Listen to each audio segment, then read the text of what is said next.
Halo, selamat sore teman-teman semua. Hari ini kita akan belajar tentang besaran. Hari ini yang sesi ini kita belajarnya untuk paket A dan paket B ya. Jadi apa sih itu besaran? Besaran adalah sesuatu yang memiliki nilai dan satuan. Apa aja sih contoh besaran itu? Contohnya besaran pokok, besaran turunan, dan besaran vektor, dan besaran skala. Jadi apa sih besaran pokok itu? Besaran pokok adalah besaran asli yang satuannya didefinisikan tersendiri dan telah ditetapkan terlebih dahulu dari besaran lain. Contoh besaran pokok apa aja sih? Contohnya adalah panjang. Simbol dari besaran pokok itu simbol dari panjang itu disimbolkan dengan huruf L kecil, lalu massa dengan huruf M kecil, waktu dengan huruf T kecil, dan intensitas cahaya dengan huruf J kecil. Apa sih pengertian panjang? Pengertian panjang itu adalah jarak antara dua titik massa dan jumlah materi yang terkandung dalam suatu benda. Nah, lalu apa sih yang digunakan untuk mengukur panjang? Untuk mengukur panjang yang digunakan adalah penggaris, jangka sorong, pita ukur, dan meteran gulung. Lalu lanjut, waktu. Apa waktu itu? Waktu itu pengertiannya adalah selang antara dua kejadian atau dua peristiwa. Waktu itu dinyatakan dalam satuan yang lebih besar. Contohnya menit, jam, hari, bulan, dan tahun. Nah, untuk suhu, pengertian suhu apa sih? Pengertian suhu itu adalah ukuran panas atau dinginnya suatu benda. Suhu dapat dikatakan sebagai satuan internasional atau SI bernama Kelvin atau dengan simbolnya yaitu huruf K kecil.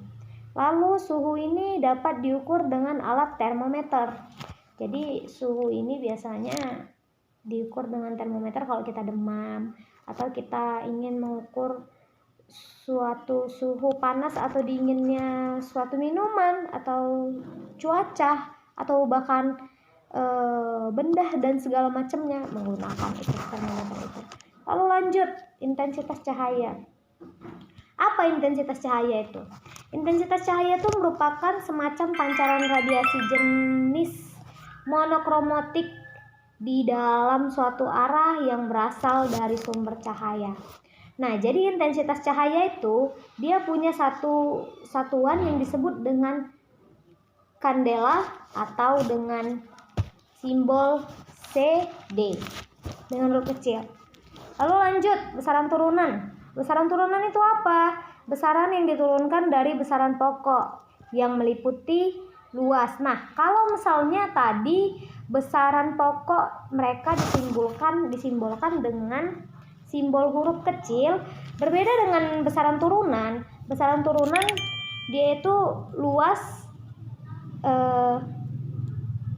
meliputi dengan luas huruf L besar, volume dengan huruf V besar, massa jenis dengan huruf R kecil, kecepatan dengan huruf V besar, lalu berat dengan huruf W besar. Berat jenis itu disimbolkan dengan huruf S besar dan percepatan dengan A kecil. Lalu lanjut, apa itu besaran skalar? Besaran yang memiliki nilai dan satuan. Besaran skalar itu meliputi panjang, waktu, dan suhu. Lalu besaran vektor, apa sih itu besaran vektor? Besaran yang meliputi satuan dan arah, meliputi gaya, kecepatan, percepatan, dan berat. Oke, kemudian kita lanjut. Ini disimak ya teman-teman, karena nanti setelah ini kita akan ada soal kuis yang saya kirim dan teman-teman wajib jawab. Karena itu untuk penambahan nilai ke depannya nanti di akhir. Oke, apa itu satuan? Jadi satuan itu adalah ukuran dari suatu besaran. Syarat dari satuan yang baik itu adalah 1. Mudah ditiru, 2. Bersifat tetap, dan 3. Internasional. Jadi contoh untuk satuan itu adalah meter untuk panjang, kilometer untuk massa, second atau detik untuk waktu, Kelvin itu untuk suhu seperti yang saya katakan tadi, ampere itu untuk kuat arus listrik, dan kandela untuk intensitas cahaya. Nah, jadi satuan ini ada 2 macam, yaitu satuan pokok dan satuan dan satuan turunan. Kalau nggak salah ya.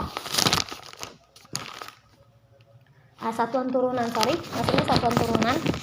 Satuan pokok ini satuan yang merupakan satuan dari besaran pokok. Jadi satuan pokok adalah satuan yang merupakan dari besaran pokok. Lalu lanjut satuan turunan. Apa satuan turunan, Kak? Satuan turunan itu satuan yang merupakan satuan dari besaran turunan. Satuan ini juga bisa dikonferensikan jadi satuan lain. Contohnya, 1 meter itu sama dengan 100 cm. 1 kilometer itu sama dengan 1000 meter.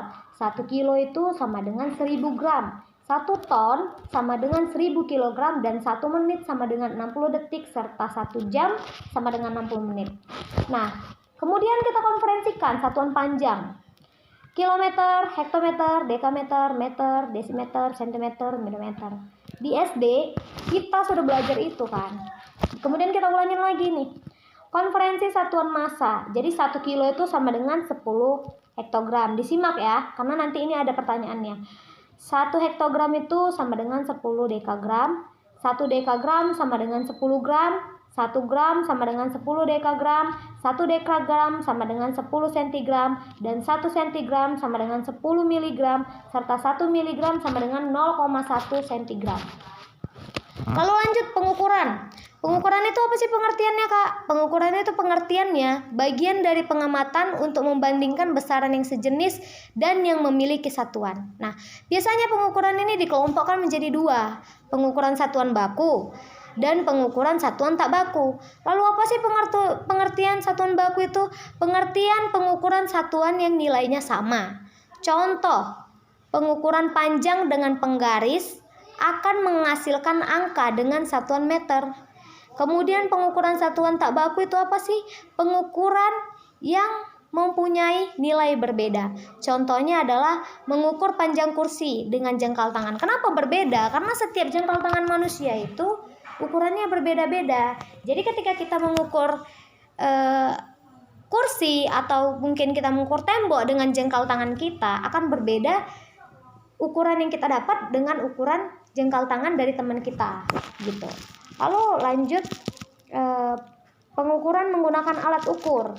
Jadi pengukuran itu bisa menggunakan alat ukur juga ya teman-teman. Contohnya adalah dengan penggaris atau dengan meteran. Nah, ini digunakan untuk mengukur benda yang bentuknya panjang atau lurus. Lalu jangka sorong untuk mengukur lingkaran, sedangkan mikrometer untuk mengukur ketebalan pada kertas ataupun tisu. Lalu lanjut neraca atau timbangan untuk mengukur massa, dan kemudian jam atau stopwatch untuk mengukur waktu. Lalu ampere untuk mengukur suatu kuat arus listrik. Nah, jadi di sini tadi kita udah dengar apa itu tentang besaran. Teman-teman juga udah dengar definisi besaran itu apa, contoh-contoh besaran itu apa. Nah, saya harap di sini teman-teman bisa pahami apa yang barusan saya katakan dan saya jelaskan. Nanti kemudian akan ada soal. Saya harap teman-teman juga ikut berpartisipasi dalam menjawab soal-soal tersebut, karena soal-soal tersebut nanti memiliki nilai tersebut bersangkut paut untuk nilai akhir ujian di soal teman-teman nanti. Oke, saya rasa itu aja untuk hari ini. Terima kasih dan semangat belajar. Selamat sore.